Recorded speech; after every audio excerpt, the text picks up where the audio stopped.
Olá. O Código Florestal ainda gera divergências no Congresso, mesmo depois de aprovado na Câmara. Senadores já apresentaram um projeto de lei retomando pontos que foram excluídos do texto final. Além de encostas e topos de morros, a ideia é regulamentar o plantio em margens de rios e nascentes. E esse é um dos assuntos do Bancada Rural de hoje. Nós vamos falar também sobre a situação do programa de etanol no estado de São Paulo. O setor vem enfrentando uma crise de investimentos. Fique conosco porque o Bancada Rural está só começando.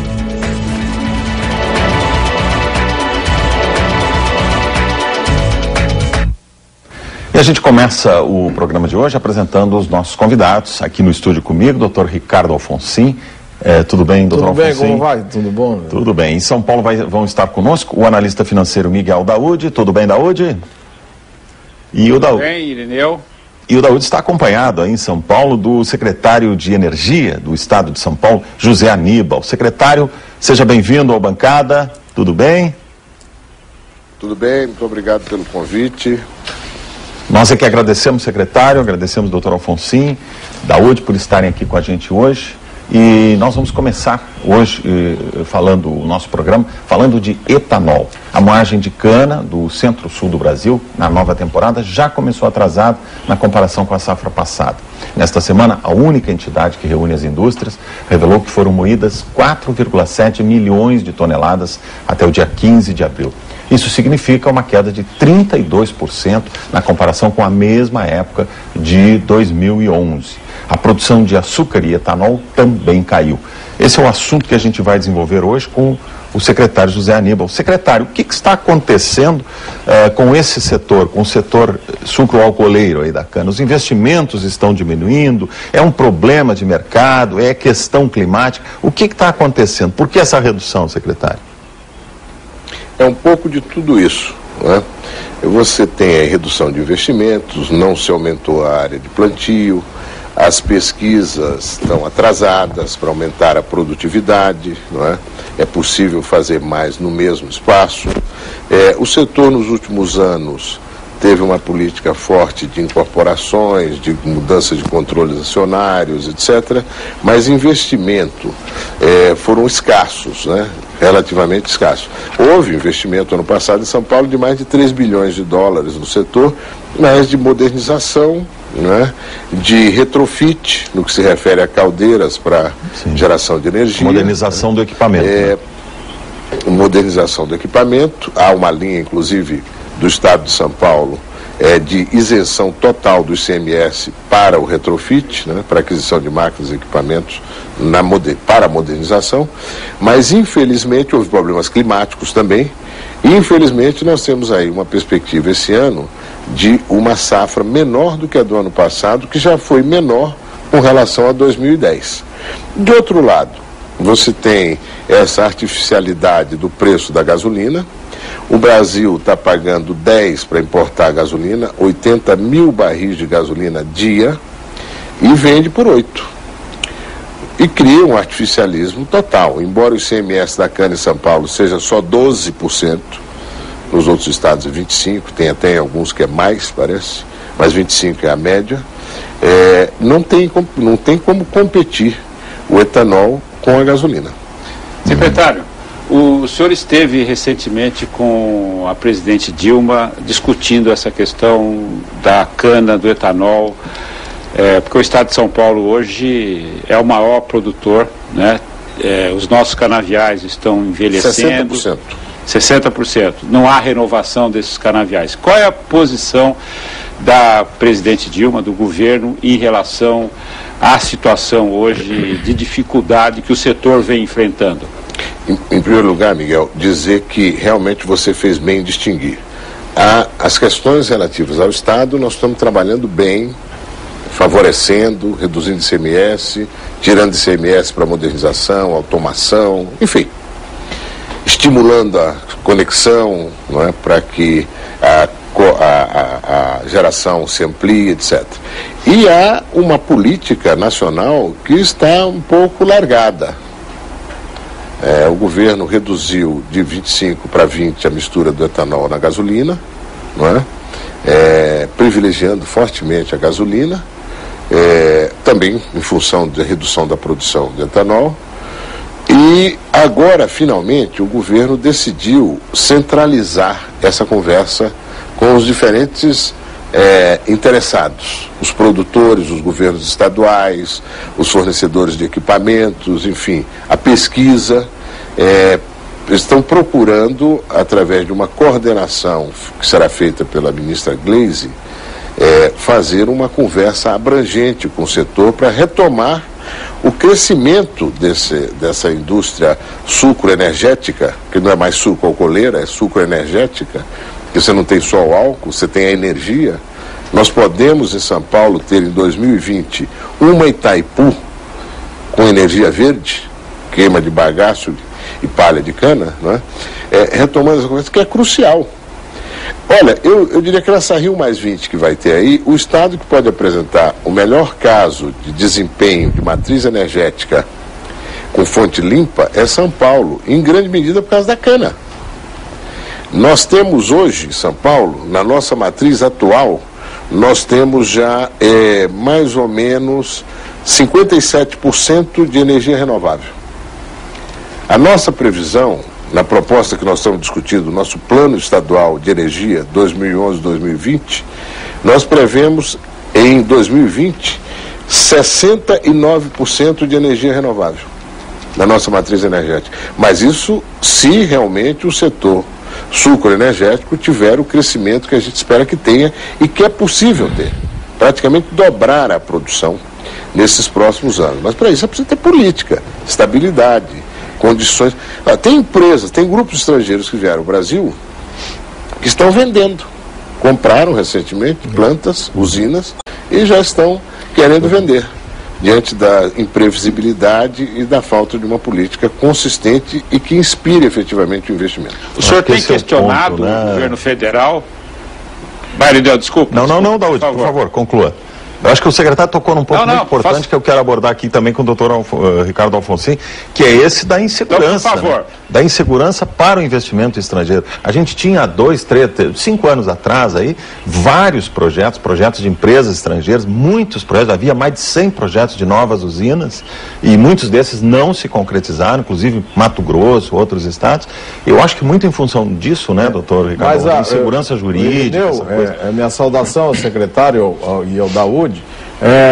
No passado, vamos dizer, 20 anos mais ou menos passados, nós já tivemos esse desmonte do setor, né? Houve o primeiro estímulo, houve o desenvolvimento do setor na questão do álcool, e houve um desmonte. Passamos 5, 6, não sei quantos anos. No fim do pró-álcool, né? No fim do pró-álcool, e depois, secretário, esse que é o problema. Para recuperar esse campo todo que é perdido, porque essa questão, como o senhor disse, da gasolina, isso não é inevitável que a gasolina não vai resistir a esse preço que está sendo praticado hoje.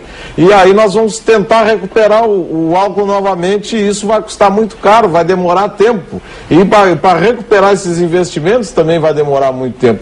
Essa deve ser a grande preocupação, não é, secretário? Agora, o investidor estrangeiro vê essa mudança de regras a toda hora, essa insegurança, e ele vai fica com o pé atrás aí na hora de investir. Ou muitas vezes, Irineu, a falta de regras, né? A falta de políticas consistentes, que estimulem o investimento, né? Que criem confiança no investidor e que também imponham ao investidor uma regulação, né? No sentido de que haja compromisso com relação à produção do etanol, não é? Secretário? Havia aqui em São Paulo previstos investimentos em alcodutos que estão sendo feitos, mas certamente tudo isso caminha com uma velocidade menor na medida que você não tem produto, né? Na medida que a produção cai. Claro. O alcoduto era a nossa expectativa, quer dizer, é a nossa expectativa para uma exportação que melhore muito a logística e, consequentemente, o preço do etanol produzido no Brasil no mercado internacional. Mas tudo isso está meio em stand-by, está meio de espera, não é? Porque houve essa situação objetiva de safra, de redução de produção, e há essa falta de perspectiva com relação a preço do etanol. O senhor acha, secretário, que essa discussão toda da questão ambiental, essa longa, nós vamos discutir daqui um pouquinho aqui, a gente vai falar um pouco sobre o Código Florestal, mas o senhor acha que isso também inibe investimentos, quer dizer, a preocupação aí do investidor estrangeiro, eu me refiro principalmente ao investidor estrangeiro, inibe um pouco essa questão, essa discussão toda ambiental? No caso específico do setor sucroenergético, acho que não. Mas a cana é bastante visada. O setor sucroenergético, veja bem, o setor sucroenergético, até quando ele gera energia, o próprio canavial absorve o pouco de carbono que é emitido. Sim. Então é uma energia verde, absolutamente sustentável e tal. Está faltando, inclusive, mais pesquisa para que a gente possa tirar mais proveito nas áreas já plantadas hoje, não é? É possível fazer crescer a produtividade fortemente. Agora, toda vez que você tem uma matéria complexa como essa do Código Florestal, que ainda não se arbitrou adequadamente, embora eu não seja pessimista, hein? Eu acho que é possível chegar a uma convergência. É possível, acho necessário e urgente. Se eu estivesse em Brasília, porque eu sou deputado licenciado, eu estaria trabalhando fortemente, não no acirramento, mas na busca de criar convergências, não é? Que estimulem também o investidor a investir no Brasil nesse setor. Aliás, há uma perspectiva que não é pequena, de investimentos estrangeiros se consorciando, se associando aqui no Brasil e não só no setor sucroenergético. A Petrobras já é associada a uma das maiores cooperativas da França, a Tereos, né, na produção de açúcar e álcool, né, e na geração de energia. Outro dia até estive numa planta deles modernizada, etc, etc. Enfim, outros grupos estão vindo para cá, se associando, buscando parcerias. O Código Florestal, sem dúvida nenhuma, está num bom momento de nós chegarmos a uma convergência. Porque você está no clímax. Se arrefecer agora, e aí impacta, sem dúvida nenhuma, no capítulo segurança. Antes da gente entrar especificamente no Código Florestal, recentemente houve uma mudança no comando da Única. O senhor tem alguma informação? Como é que vai essa Olha, eu acho que a Única e o conjunto do setor vai ter que se organizar também para esse diálogo com o governo, não é? Você não pode ter um diálogo... Porque parece que esse diálogo está difícil, né? Agora, eu acho que da parte do governo federal, tudo dá a entender que vai haver uma coordenação de iniciativas, né, para uma boa interlocução com o setor. Agora, o setor precisa se preparar para isso também. O Estado de São Paulo quer participar disso, por sermos o maior produtor, não é? Por estarmos diretamente interessados. Esse setor emprega em São Paulo centenas de milhares de pessoas, não é um setor qualquer, não é? Ele hoje representa 1,5% do PIB do Brasil. O setor sucroenergético, sim, 1,5%. É coisa expressiva. São 600 mil trabalhadores no conjunto do setor sucroenergético. Né? Então é preciso que os produtores, a Única, ela tem uma representação muito diversificada de grandes grupos, né? Você tem uma meia dúzia de grandes grupos que tem participação expressiva no conjunto da produção, e você tem centenas de empresas, de usinas, né, que precisam convergir nos seus interesses. Essa questão do anidro e do hidratado, né, como é que vai evoluir há uma tendência... Mas a questão do açúcar também, né? A questão do açúcar, quer dizer, esse mix, como é que se arbitra isso? Isso tem muito a ver com o mercado, não é? Secretário, Irineu, eu não sei se você quer entrar no assunto Código Florestal ou vamos... Não, Daúde, nós vamos falar no segundo bloco do Código. Eu queria ainda explorar um pouquinho mais aí o secretário nessa questão energética, e você também, Daúde, eu sei que acompanha muito bem essa questão aí do petróleo. Por quanto tempo eu vou fazer depois, viu, Irineu? Sim. Eu vou fazer, antes do secretário terminar esse bloco, eu vou fazer uma provocação para o secretário, mas vamos... Não, a questão que eu queria levantar é a seguinte: por quanto tempo vocês acham que a Petrobras consegue segurar artificialmente aí o preço da gasolina? A gente tem ouvido aí especialistas e tal, dizem, olha, o uso político da Petrobras, essa questão toda, pode levar a uma crise grave mais adiante no setor energético, né? Olha, eu perguntei isso à presidente da Petrobras, Graça Foster. 3 semanas atrás, estive com ela lá no Rio e até ela confirmou para mim, perguntou, escuta, quanto estão importando de gasolina dia? 80 mil barris. E de óleo diesel, 160 mil barris dia, né? E foi ela mesmo que me disse, pagamos 10, estamos vendendo por 8. Quanto tempo vai aguentar? Ela falou. Né? Mas eu sinto que a empresa tem preocupação fundada com relação a isso. Até porque ela tem acionistas privados que não estão interessados na questão política, né? Mas isso é óbvio. Eu acho que aí o governo tem que rapidamente tomar uma decisão de mercado, né? Porque a empresa, quanto tempo a empresa aguenta financiar essa... Eu imagino que quem tem ações da Petrobras está preocupado com isso, ele quer o retorno do investimento, quer lucro, né? Sem dúvida. O que a gente sabe no mercado é o seguinte, que a presidente Dilma está tentando equacionar essa questão dos juros. Né? Nós estamos vivendo um momento muito bom em relação à possibilidade de reduzir a taxa de juros. Equacionando essa questão da poupança, o próximo passo seria verificar o comportamento da inflação, porque a partir desse mês de maio, provavelmente vai haver uma inflexão da inflação, da curva de inflação, em função do passado. E aí, a informação que se tem é que ela vai permitir, então, a flexibilização do preço da gasolina. Então, vamos aguardar para ver o que acontece. Mas, Irineu, o que eu gostaria... Isso será um estímulo para o setor sucroenergético. Sim, porque você não pode matar esse setor. Mas, Irineu, eu queria fazer uma provocação aqui para o secretário. O que o senhor achou da poupança, secretário? Muito bom. Uma decisão corretíssima. Eu defendo, sabe, uma posição... É importante, o senador do PSDB, né, do seu partido, ele questionou. Ele disse assim, não, mas esse negócio está tomando o dinheiro do poupador. Não, olha, eu acho que isso é um equívoco, essa posição. É um equívoco. Não está tomando o dinheiro do poupador, está preservando a poupança como um instrumento poderoso de captação de recursos das famílias, de um modo geral, de quem não tem tempo para ficar cuidando de aplicação financeira, ou não tem sensibilidade para isso, ou não tem interesse nisso, né? E tem ali o seu recurso aplicado com um retorno relativamente bem assegurado, bem garantido, né? E isso não poderia ser um impeditivo para essa política central de redução de taxa de juros.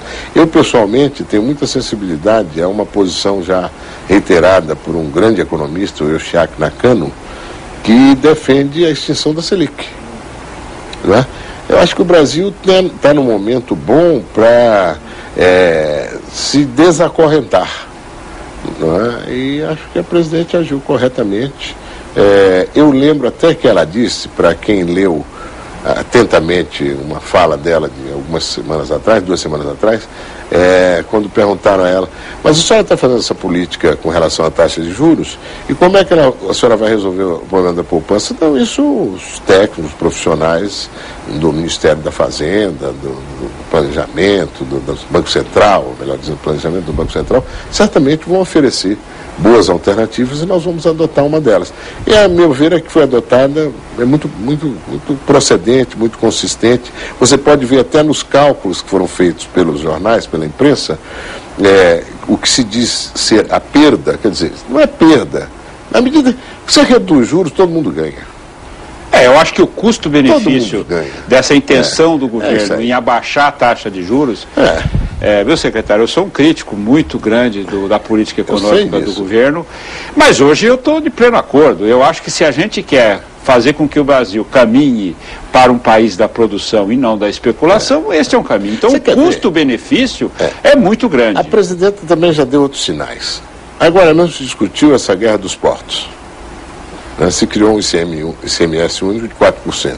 Infelizmente só vai vigir a partir de janeiro do ano que vem.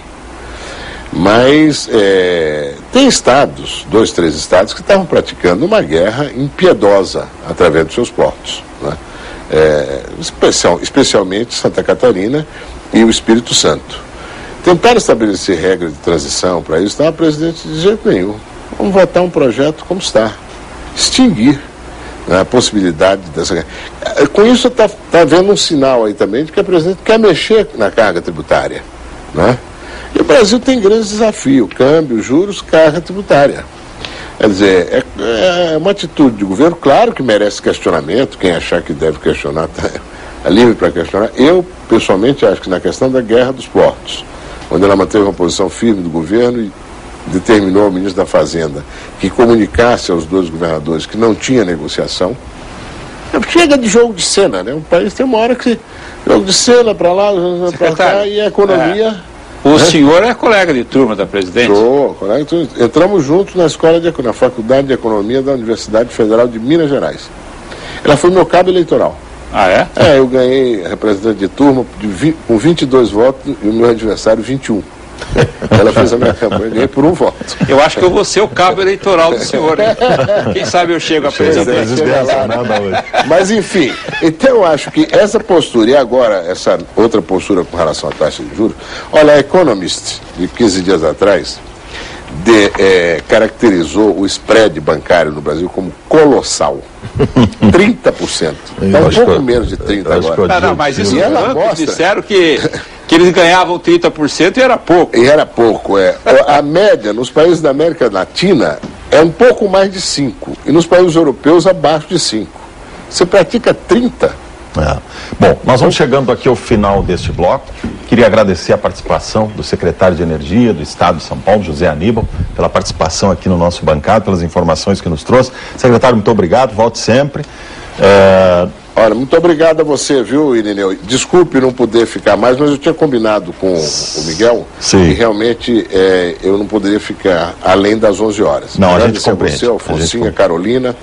E estamos à disposição. Quando o Miguel resolver me trazer aqui para fazer provocações, eu estarei sempre... O senhor aceita. Tá ótimo, muito obrigado. Nós vamos para o intervalo, fazemos um rápido intervalo e já voltamos.